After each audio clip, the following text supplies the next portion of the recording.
Okay, continuing on with our considerations of fraud in a financial statement audit, we will now dive into risk assessment procedures and related activities. So, as we get to AUC Section 315, we'll see there's responsibilities for us to do for understanding of the entity and its environment, and also its internal control.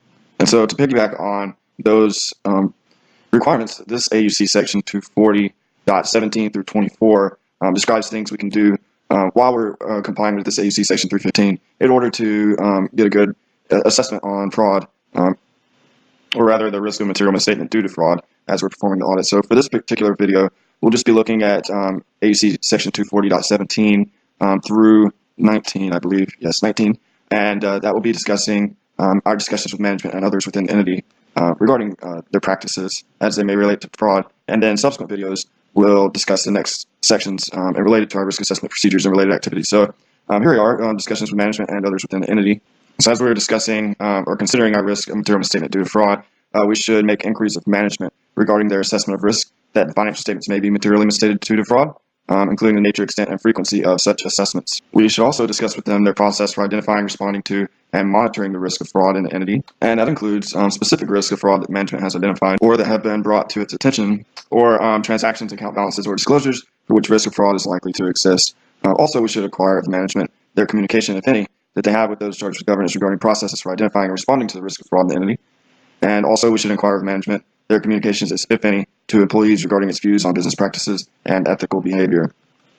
So typically, as we are in our audits, when we're complying with this particular requirement, we have a checklist that includes all of these items that we make sure that we discuss each of these points with management and really try to understand their processes for understanding the risk of fraud within their entity, their company, as well as how they respond to those risks. And that gives us an understanding of not only where there might be fraud in the financial statements, but where management has taken steps to lower that risk. Next, we should ask management and others within the entity as appropriate to determine whether they have knowledge of any actual suspected or alleged fraud activity affecting the entity. And typically, we will select a few members of management as well as maybe just employees of the company as well to inquire with them about things they know about fraud within the company, if any, or how the company views fraud.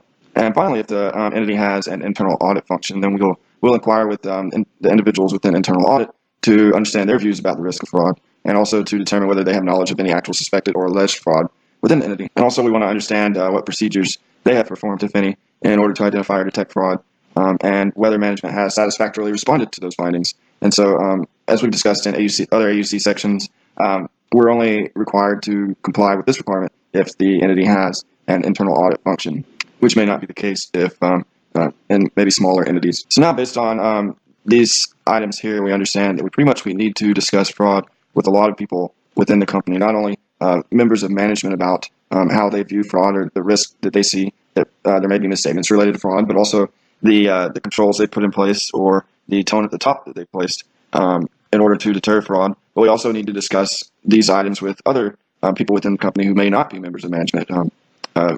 So it could be other employees. And these usually end up being a formal sit-down discussion for 30 minutes or an hour or so.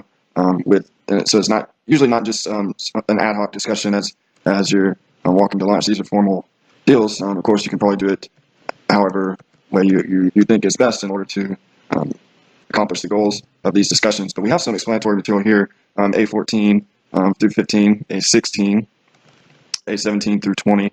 So we should be able to get a lot of color on how exactly do we go about having these discussions with management about the risk of material misstatement due to fraud. So let's go down to that explanatory material. Okay, so now we're down in the explanatory material where we have some more details about our inquiries of management when we're asking them about the risk of material misstatement due to fraud. And as we discussed up in the requirements, these sections are in conjunction with the risk assessment procedures that we're supposed to do as part of AUC Section 315.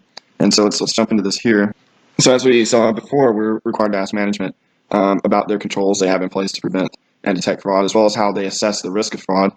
So in doing so, we come with the understanding that management is accepted responsibility for the entity's internal control and for the preparation and fair presentation of its financial statements. Therefore, it's appropriate for us to ask those types of questions. And so there's no right or wrong or hard and fast answer or policy for how every entity should assess their risk of material misstatement due to fraud or have controls in place. Each entity is a little bit different and may have different controls or view fraud differently or have different areas that are more risky than others for misstatements due to fraud. So that means their assessment may be different according to the nature, extent, and frequency compared to other companies. And also some companies might have more detailed assessments, whereas other ones have less structured and less frequent.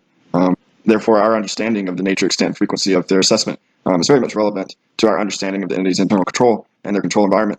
And for instance, if management doesn't assess fraud very frequently or doesn't seem to take it seriously, then that may indicate that they have lack of importance on internal control, and that might come into play in our risk assessments.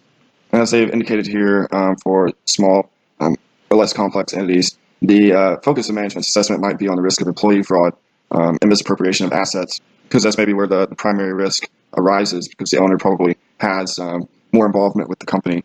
All right, next, as we saw in the requirements above, we're required to have discussions with management and others within the entity around their understanding of the risk of material misstatement due to fraud, as well as the assessments they do and areas where they find most risky or areas that they are aware of fraud.